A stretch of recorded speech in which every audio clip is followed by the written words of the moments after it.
Yeah, well, Steve, we do know that the Board of Elections is officially investigating this incident, and it turns out it's actually illegal to hold on to those filled out voter registration forms rather than turn them back into a Board of Elections office. It can be a Class 2 misdemeanor here in the state of North Carolina. It makes me very angry. People like Trini's Ride in North Raleigh were in shock last week to find this. A couple hundred voter registration forms blowing around on the sidewalk off East Millbrook and Six Forks Road. I felt bad because, one, people's information is on there. At least 3 of those forms were filled out. We reached out to the people listed on them, and one of them told us she tried to register to vote at the Southgate Plaza Food Lion.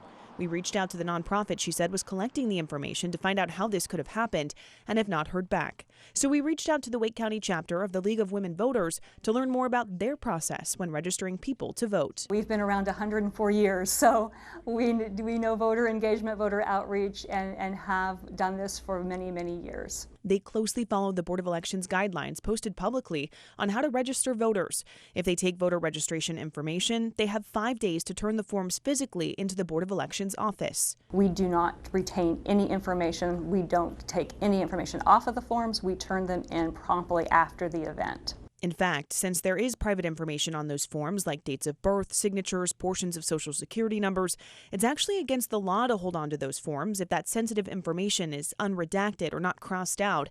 That's a Class 2 misdemeanor, leading to even more questions about how these forms, with a few containing that private information, ended up on the side of a Raleigh street. It also highlights the importance of researching any organization before trusting them with your personal information. Any individual should do their due diligence and make sure that they're dealing with an organization that they're familiar with or one that they have seen out in the community.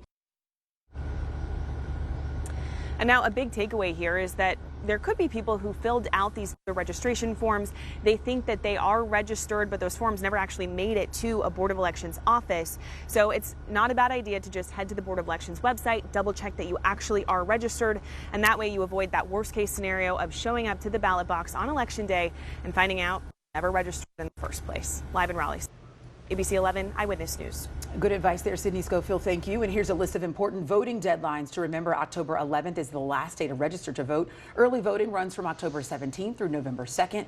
During that time, you can vote at any early voting polling site. You also can have same-day registration, which allows you to register and cast your vote that day during early voting. And November 5th is Election Day.